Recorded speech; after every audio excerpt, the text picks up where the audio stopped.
I'm mixing up a puddle of Venetian Red and yellow ochre.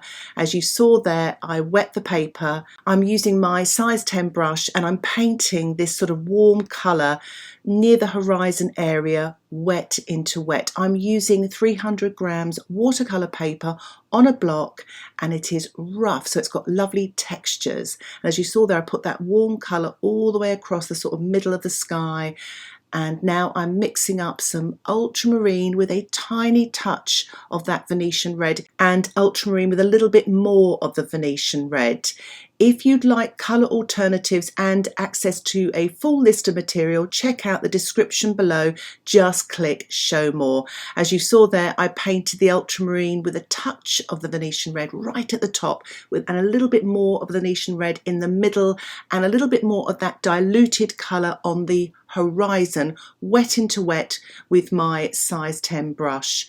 And I'm just going to tilt the paper now. So I've got some puddles there. So if you have puddles, tilt and sort of drain them off to the side. And I'm just using my brush there to soak up that puddle there, just to make it easier. And I'm actually tilting to the right hand side as well, letting it all sort of run to the right hand side to create some lovely atmospheric effects. What I'm doing now is I am mixing up a little bit more of the ultramarine, and I'm working damp into wet, so the paint is a little bit creamier than the consistency of the paint on the surface of the paper. I've added a touch more Venetian red. It's sort of run out a little bit spidery here, which is quite nice for trees, but that's not my intention. So what I'm doing here is I'm just sort of rinse my brush, taking the excess off, just added a bit more water to there, letting it sort of run off to the side there, just to get rid of that sort of spidery effect in the sky there. So as a beginner or an intermediate, always sort of tilt your painting to control the direction of the paint, get it to do what you want it to do. Well, try to. I'm actually just mixed up a little bit more of that Venetian red and yellow ochre to the right here. This is going to be the section where the trees are going to be. So what I'm doing now is I'm mixing up a little bit of the ultramarines and that orangey colour. It's very sort of neutral, this colour, because obviously the trees are going to be here as well. And I'm painting wet into wet here with my size 10 brush. And again, tilting is so good here, just to get it all to run off the side, just to make it look a little bit more softer and more atmospheric. I'm just mopping up the excess water here to prevent that paint running back into the sky, maybe to cause cauliflowers later. So again, mixing up the ultramarine and the Venetian red here. And I'm just going to paint these lovely little soft clouds near the horizon area, still using my size 10 brush, painting sort of damp into wet. The surface is very wet still, and I'm just softening that effect there with the damp brush as well. You may find it handy to have a paper towel on standby just to control the moisture on your brush. What you don't want is to add wetter paint onto the surface. You want to keep it either the same consistency or your brush being slightly thicker with paint. And here again, I am tilting. If you have too much liquid on your brush and introduce it to the sky, you could create backgrounds and cauliflowers. As you can see here, I'm just tilting to the side again, just to get the paint to flow. And it creates a lovely, as you can see, a lovely atmospheric soft cloud effect there. I've just mixed up a little bit more of the ultramarine and Venetian red. You can use a bit of burnt sienna, and ultramarine is quite a good alternative. And don't be afraid to experiment with your skies. And if it goes wrong, just put it under the tap and have another go and wash it off, because this is the first stage, so you're not going to disturb any other washes. And as you can see there, I'm using my size 8 brush. It's a damp brush, just with water, and I'm just sort of controlling the shape of that cloud there, using the water to wash away some of that cloud, but still tilting it to the right hand side to prevent any sort of backgrounds to come later. So always keep an eye on your sky, make sure there's no puddles. I'm just softening that cloud there on the left, adding a little bit more of ultramarine and a little bit of red now for a sort of more of a violet cloud colour just on the horizon here, painting with my size 8 brush, damp into damp. So these clouds come forward from those other clouds there. And what damp into damp does is you get more of a defined sort of shape, but you still get those soft edges, whereas wet into wet, everything sort of runs into each other and mixes.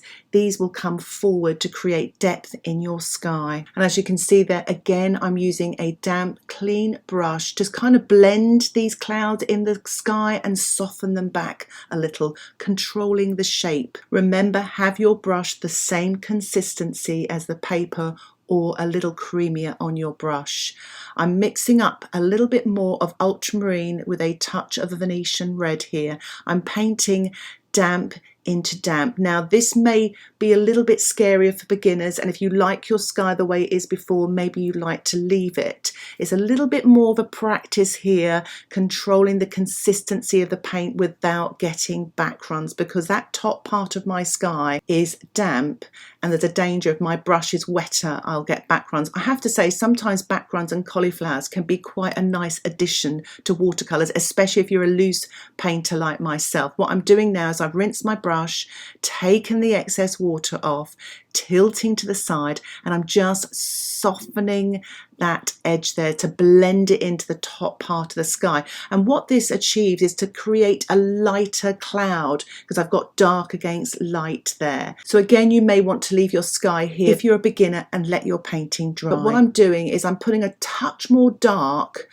sort of almost wet into wet here, because I've reintroduced moisture just in this area, and I'm just using the tip of my brush just to really form that light cloud on the left. I've rinsed my brush and I'm just using this damp brush now to blend into the top part of the sky there, trying not to kind of disturb it too much. And I'm using my flat brush now to really blend and soften without again introducing too much moisture. So again, if you're a beginner, you may want to skip this stage, or you may want to practice it. It is such good practice controlling the moisture on your brush, working wet into wet, damp into wet and damp into damp. So I'm going to allow my painting to dry.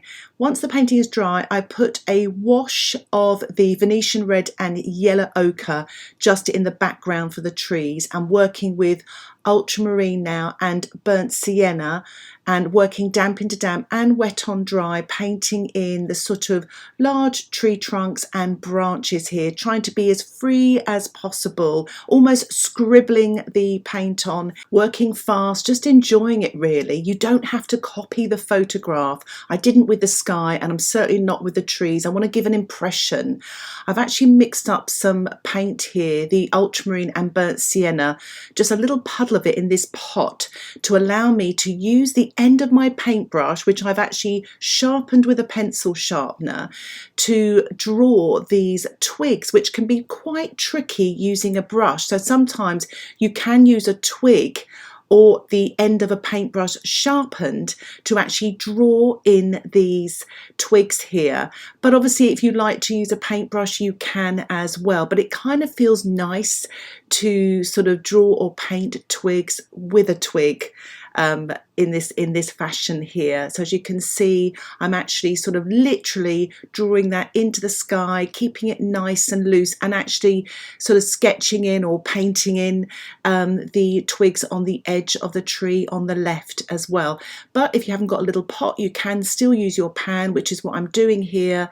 And I am working in real time here, but as you can see, quite fast. And I quite like working fast, so you don't think too much, you just go for it, especially when you've got all these twigs and branches to sort of paint here. Don't worry about if the paint's damp or whatever. If you get back runs, it all adds to the texture as well. And for the larger branches, I am using my brush, painting sort of wet on dry in areas, but some areas it may still be a little bit damp, using the Ultramarine and Burnt Sienna. Building up all of the details here, still trying to leave some of the light behind in the trees as well. And to help me with that, I'm using my spritzer bottle just to spritz off, just to create some softness as well. And I'm using this at the top and bottom just to create some quieter areas and lighter areas and soften some of those branches. I'm using some black Brusho. A link for a tutorial I made all about Brusho can be found in the description below, but it creates some lovely textures and colours. As you can see, I'm tapping it there. I'm also using Terracotta Brusho. If you don't have Brusho, you can spatter, which I will be doing later as well. To activate the Brusho, I am spritzing it with my spritzer bottle. As you can see, it creates some gorgeous colours there. And I'm using a cocktail stick now to create some of those thinner branches there, dipping it into the ultramarine and burnt sienna and painting these tiny twigs wet on dry. If you find drawing the twigs difficult, sometimes turning your painting around either to the side or even upside down can make it easier to draw these very fine details of the small twigs and branches here, and it's so much fun to do. So I'm going to allow my painting to dry. I'm mixing up again some ultramarine and a touch of red here, and this is going to be for the snow. I'm wetting the snow area with my 1.5 inch flat sable and synthetic mixed brush. You can use a mop brush, a hake brush, any large brush. I'm painting some shadow on the snow right in the foreground, and this will bring this forward and create depth in my painting. I'm painting this wet on wet with my size 14 round brush. Because I felt it was running back up into the snow near the horizon, I've tilted my painting with my pot of masking fluid actually, so it's nice and sturdy there, and I'm painting a little bit more wet into wet, and as you can see there's a pool of colour developing at the bottom there, and that shows the paint running down and not running up into my lighter area at the top. I've just added a touch of the Venetian Red and the yellow ochre there just in the middle, just to create that lovely glow, maybe a reflection from the sky, that lovely warm colour. And I've added a touch more of the ultramarine and the Venetian Red at the bottom there and in the middle of the snow area, using my size 10 brush now and just softening that there, trying to allow the light between that shade in the middle and at the bottom. I'm just collecting that bead at the bottom there with a clean damp brush to make sure it doesn't seep back into the painting. I'm painting damp into damp now using my size 8 brush with a mixture of the ultramarine, burnt sienna and Paynes grey, and I'm just sort of painting this path here, leading the eye into the painting. As you can see, the path gets narrower as it reaches the middle ground there, and it's wider at the foreground. This creates depth in the painting. As you saw there, I just picked up the bead again with my damp brush.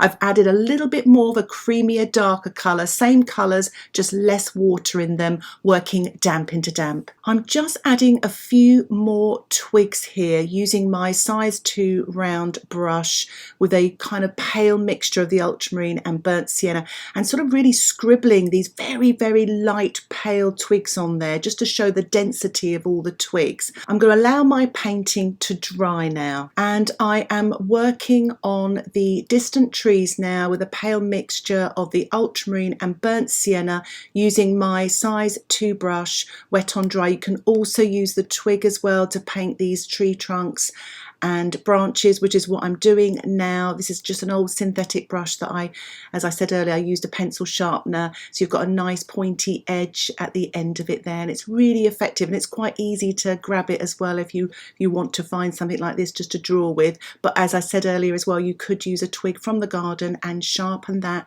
with a pencil sharpener as well. It's so effective.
So it's a good time to allow your painting to dry. What I'm going to do now is paint a very thin dilute wash of the ultramarine with a touch of red using my size 4 brush there, and it's just to show the sort of canopy of those winter trees there, the sort of shading there, and it just brings them all together, it ties it together, makes it more sort of a solid sort of shape on the horizon area, but the cool colour still pushes it back, and obviously the scale and the lighter tonal values as well. I'm just painting slightly darker just at the bottom, damp into damp with my size 4 brush, the ultramarine and the burnt sienna, just to make it slightly darker there, just that light against dark against the snow, really creating depth in your painting. I'm just painting a few more twigs here using my size 4 brush, just to really bring these sort of trees in the foreground forward, again to create depth in the painting there, away from the sky. Don't be afraid to paint these dark details in the foreground.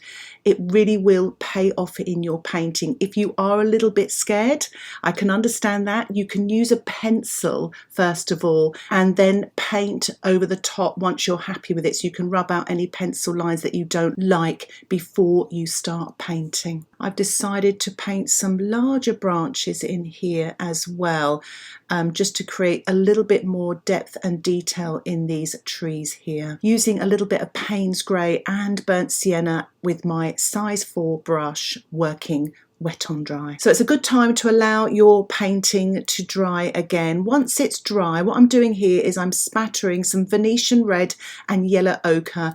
It's a kind of an earthy orangey colour.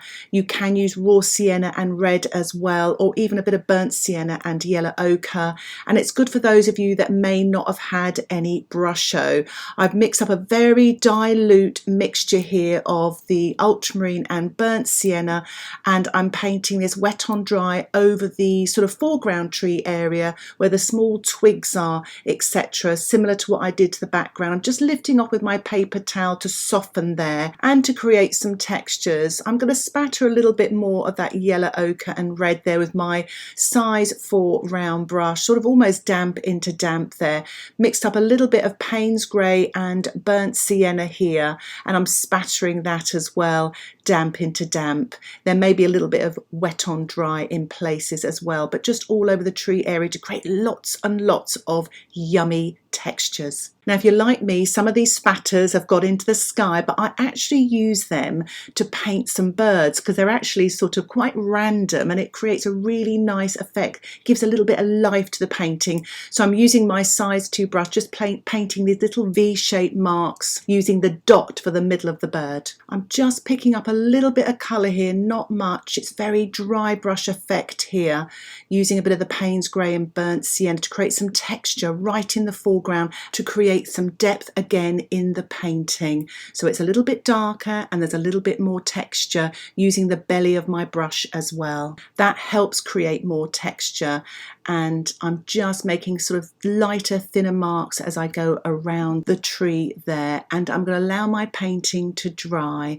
for the final stage where I'm going to spatter some white gouache. I've squeezed it out there, mixing up a little bit of water, using my size 8 brush, really collecting and loading the brush. I've got a video all about spattering that I made recently. I'll put a link for that in the description below if you're worried about spattering. You don't have to do this, but it kind of finishes it off nicely, creates some light textures, and it creates a lovely snowy winter scene as well. And it is fun to do. I'm removing the washi tape now. It reveals a lovely white border. I've decided to remove that big white blob there with some clean water and taking it off with a paper towel to finish off. So here is my finished painting. I really hope you've enjoyed this step-by-step tutorial, keeping all the elements really simple: the sky, the trees and the snow area. If you have any questions about this tutorial, please put them in the comments section below. And if you'd like to see more content like this, don't forget to subscribe to my YouTube channel, where you will get updates of my latest tutorials. And if you'd like to learn more about watercolour painting, painting, why not think about joining my Patreon membership? You will get access to exclusive weekly tutorials, sketch outlines, and lots more. Details about the membership can be found in the description below. Thank you so much for watching. Happy painting. Bye for now.